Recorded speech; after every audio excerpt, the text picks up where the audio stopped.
Your one click on the subscribe button makes a huge difference. Thank you for your kind support. William John Bloodworth, known to his friends as JB, emerges as one of the most enigmatic and pivotal characters in Final Destination Bloodlines. When we first meet him at Hope River Hospital, his calm demeanor and intimate knowledge of death's design immediately sets him apart. "I've been waiting for you, Stephanie." "Charlie, Darlene," he says knowingly, before grimly noting, "But no Howard, no Julia. So, which one of you is next?" This chilling greeting hints at a deep understanding of death's patterns that goes beyond theoretical knowledge.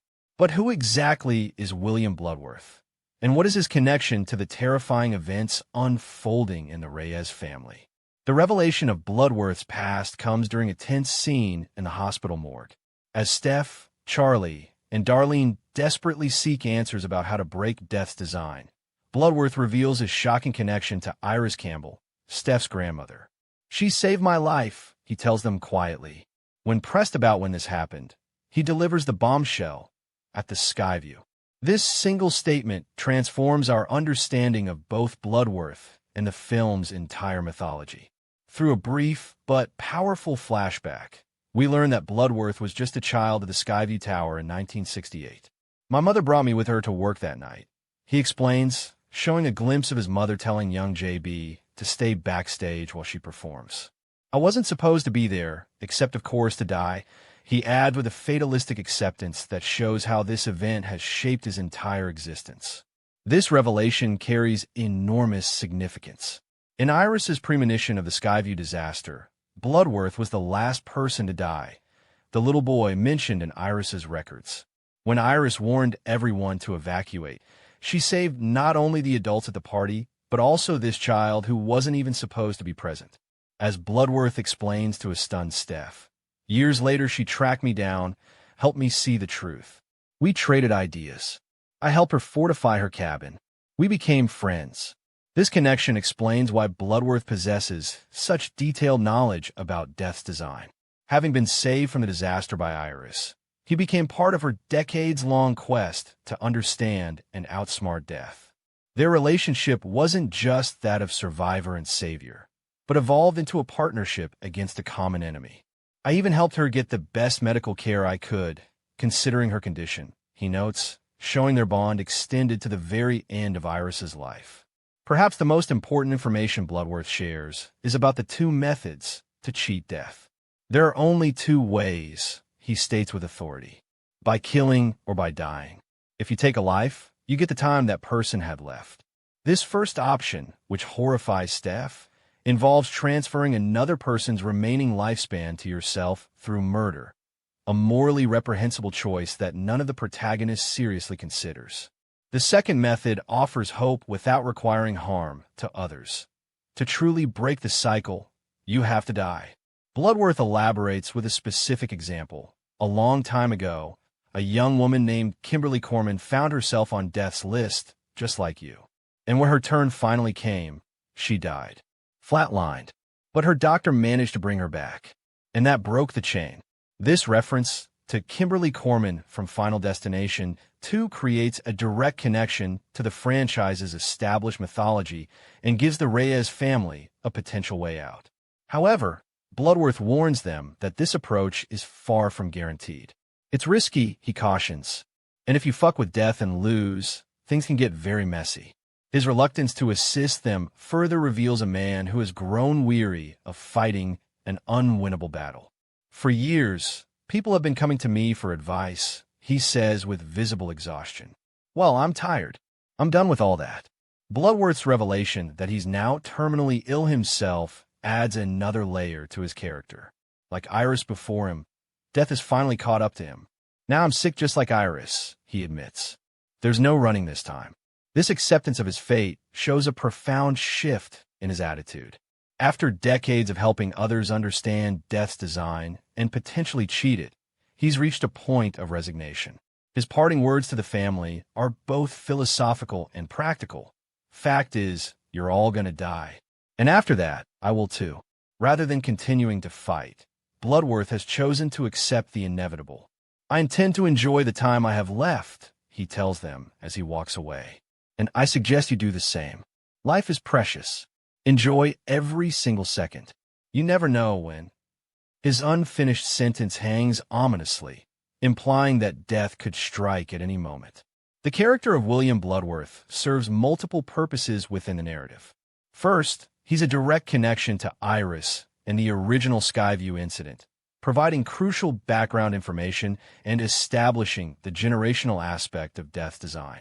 Second, he functions as the film's exposition device, explaining the rules and mechanics of death's design to both the characters and the audience. Most importantly, he represents a possible future for Steph, someone who has spent decades understanding death's patterns, yet ultimately accepts that the fight cannot be won forever. Todd's performance as Bloodworth adds gravitas to these scenes. Todd, who played the mortician William Bloodworth in earlier Final Destination films, brings a similar enigmatic quality to this role. Though Final Destination Bloodlines never explicitly connects William Bloodworth to William Bloodworth, many fans speculate they might be the same character, with Bloodworth being his true name while he used Bloodworth professionally. The character's intimate knowledge of death and his almost otherworldly presence certainly suggest a connection. What makes Bloodworth's scenes particularly powerful is the sense that he knows more than he's telling. When he first meets Steph and recognizes her by name without introduction, there's an implication that he's been monitoring Iris's family for years. He immediately notices who's missing from their group, Howard and Julia, showing he's aware of death progress through their family tree. This omniscience gives him an almost supernatural quality, though the film maintains that he's simply a man who has studied death patterns for decades. Bloodworth's hospital setting is also significant. As someone working in proximity to death daily, he exists in a liminal space between life and death. The morgue where he meets the family symbolizes his role as a bridge between the living and the dead, someone who understands both worlds. His casual comfort in this setting contrasts sharply with the family's discomfort, showing how normalized death has become for him. The knowledge Bloodworth imparts about Kimberly Corman becomes the basis for Eric's desperate plan to kill and resuscitate Bobby. When Eric suggests, "Bobby's gotta die," he's directly applying Bloodworth's advice, albeit in a reckless manner that leads to both their deaths. This shows how even Bloodworth's valuable information can become dangerous when applied without proper understanding or medical expertise.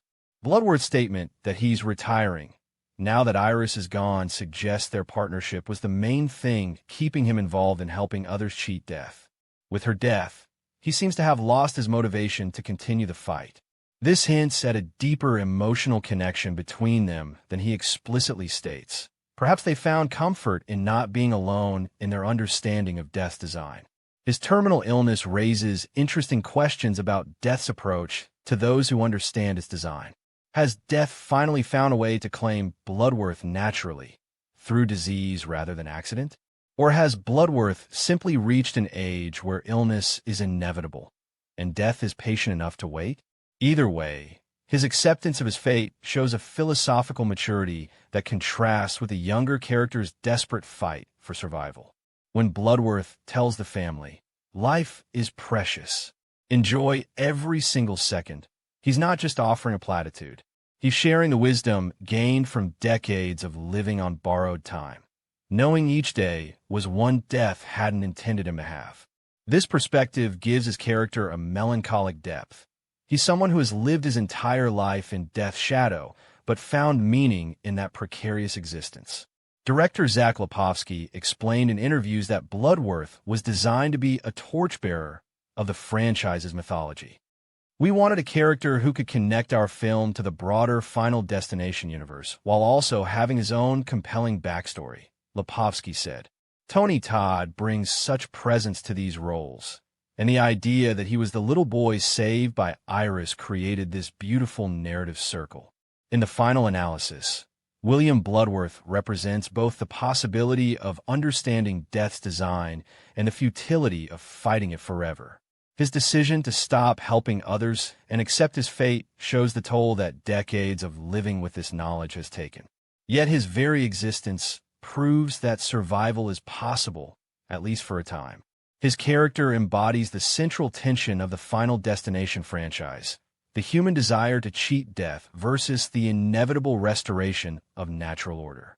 Bloodworth's parting good luck to the family carries both sincerity and irony.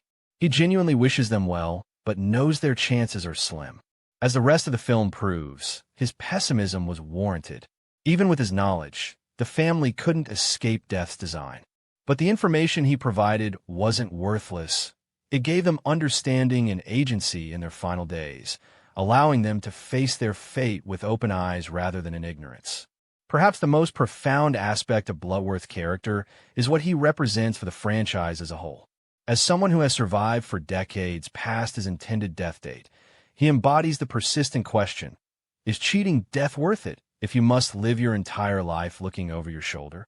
His tired resignation suggests that perhaps death's greatest power isn't in killing people, but in robbing survivors of peace and normalcy, forcing them to live in perpetual awareness of their mortality. By the time Bloodworth walks away from the Reyes family, leaving them to their fate, we understand both his character and his purpose completely.